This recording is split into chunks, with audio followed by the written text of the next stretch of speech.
കോട്ടയം പൊൻകുന്നത്തെ വാടക വീട്ടിൽ നിന്ന് രാത്രി ഒരു പിഞ്ചുകുഞ്ഞിന്റെ കരച്ചിൽ കേട്ട് നാട്ടുകാർ ഓടിക്കൂടിയപ്പോൾ കണ്ട കാഴ്ച ഞെട്ടിപ്പിക്കുന്നതാണ്. 2ാം നിലയിലെ മുറിയിൽ ചോരയിൽ കുളിച്ചു കിടക്കുന്ന അവൻ്റെ അച്ഛനും അമ്മയും, മൃതദേഹത്തെ കെട്ടിപ്പിടിച്ച് അലമുറിയിട്ട് കരയുന്ന ആ 3 വയസ്സുകാരൻ്റെ മുഖം ആരുടെയും മനസ്സിൽ നിന്നുമായുന്നില്ല. പൊൻകുന്നം തോണിപ്പാറയിൽ വാടകയ്ക്ക് താമസിക്കുന്ന സാജൻ, ഭാര്യ വാടൂർ സ്വദേശിനി അനുഷ എന്നിവരെയാണ് മരിച്ച നിലയിൽ കണ്ടെത്തിയത്. ഭാര്യയെ കൊലപ്പെടുത്തി ഭർത്താവ് ജീവനൊടുക്കിയതാകാമെന്നാണ് നിഗമനം. 3 വയസ്സുള്ള മകൻ്റെ മുന്നിൽ വെച്ചാണ് ഈ ക്രൂരത നടന്നത്.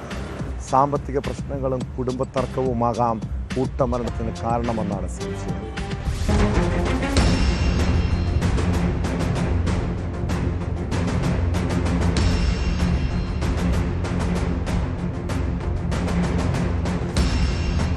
രണ്ടാം നിലയിലുള്ള വാടക വീട്ടിലെ മുറിയിൽ രക്തത്തിൽ കുളിച്ച നിലയിലാണ് സാജന്റെയും ഭാര്യ അനുഷയുടെയും മൃതദേഹങ്ങൾ കണ്ടെത്തിയത്.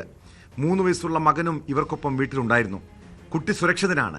ഉറക്കമുണർന്ന് കുട്ടി കരയുന്നത് കേട്ടാണ് വീട്ടുടമസ്ഥർ ഇവരെ ഫോണിൽ ബന്ധപ്പെടാൻ ശ്രമിച്ചതും പിന്നീട് മരിച്ച നിലയിൽ കണ്ടെത്തിയതും. എന്താണ് മരണകാരണമെന്ന് വ്യക്തമായിട്ടില്ല. ദമ്പതിമാർക്ക് സാമ്പത്തിക ബാധ്യത ഉണ്ടായിരുന്നതായി ബന്ധുക്കൾ പറയുന്നു.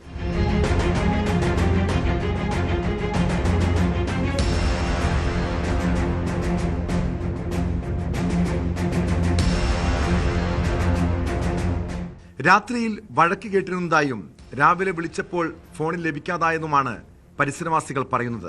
തുടർന്ന് നടത്തിയ അന്വേഷണത്തിൽ ഇരുവരെയും മരിച്ച നിലയിൽ കണ്ടെത്തുകയായിരുന്നു. തോണിപ്പാറയിലെ വീടിന്റെ 2ാം നിലയിലാണ് കുടുംബം വാടകയ്ക്ക് താമസിച്ചിരുന്നത്. സംഭവത്തിൽ അന്വേഷണം ആരംഭിച്ച പോലീസ് സ്ഥലത്തെത്തി തുടർ നടപടികൾ സ്വീകരിച്ചു.